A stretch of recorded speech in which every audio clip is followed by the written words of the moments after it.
Desde luego, el primer elemento a considerar cuando pensamos en lo que ha ocurrido en estos últimos 2 años en la guerra de Ucrania es la propia invasión rusa el 24 de febrero del año 2022, lo que el propio Vladimir Putin identificaba como una operación especial militar, porque hay que tener en cuenta que lo que pensaba era que en una operación relámpago de apenas unos días podría derribar el gobierno de Zelensky, colocar en su lugar a una marioneta al gusto de Moscú y a partir de ahí conseguir ya definitivamente que Ucrania quedara bajo la órbita rusa. No fue así y por lo tanto es el primer hito a considerar, el hecho de que Rusia tiene a partir de ese momento que poner en marcha un, digamos, plan B que consiste básicamente en la invasión que hemos seguido hasta ahora sin ningún resultado definitivo por parte de Rusia. Otro elemento a considerar es la reacción del propio Volodymyr Zelensky, el presidente ucraniano, y esto queda reflejado en una frase que está ya para la historia: no quiero un taxi, quiero más armas. Por lo tanto, un presidente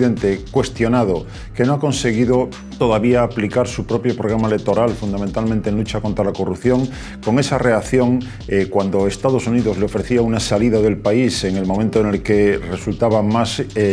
crítico el mantenerse allí, Zelensky decide mantenerse en el país y a partir de ese momento se convierte en una referencia central para todos los ucranianos en todos los órdenes de la vida. Un elemento fundamental en mitad ya de la guerra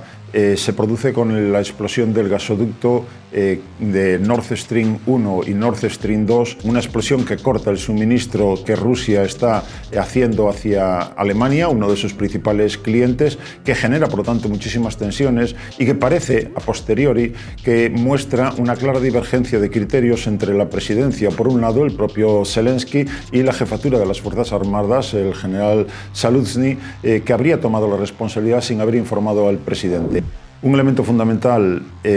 cuando nos vamos acercando ya a la actualidad es el lanzamiento de la contraofensiva ucraniana a partir de junio del año 2023. Se entiende que en ese punto Ucrania ha conseguido movilizar una cantidad enorme de tropas,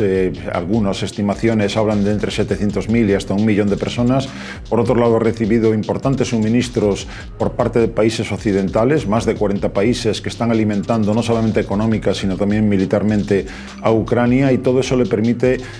lanzar una contraofensiva que lo que busca idealmente es cortar el corredor terrestre que le permite a Rusia alimentar la península de Crimea a través fundamentalmente del Donbass. Llegamos ya al otoño del año 2023, se comprueba claramente que las tropas ucranianas no han sido capaces en ningún caso de ir más allá de la primera de las 3 líneas defensivas que ha conseguido organizar Rusia durante los meses anteriores. Desde ese punto de vista tenemos que entender claramente que se llega a un estancamiento que apunta a la prolongación indefinida del conflicto, una prolongación que en todo caso daría ventaja a Rusia en la medida en la que demográfica, industrial y económicamente es muy superior a lo que puede poner Ucrania hoy sobre el tablero.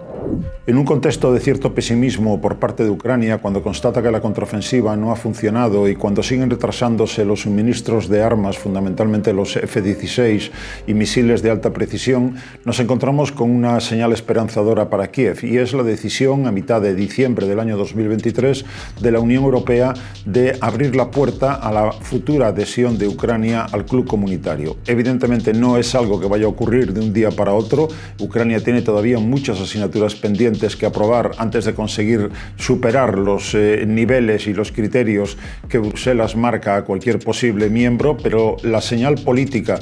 ya es suficientemente potente y eso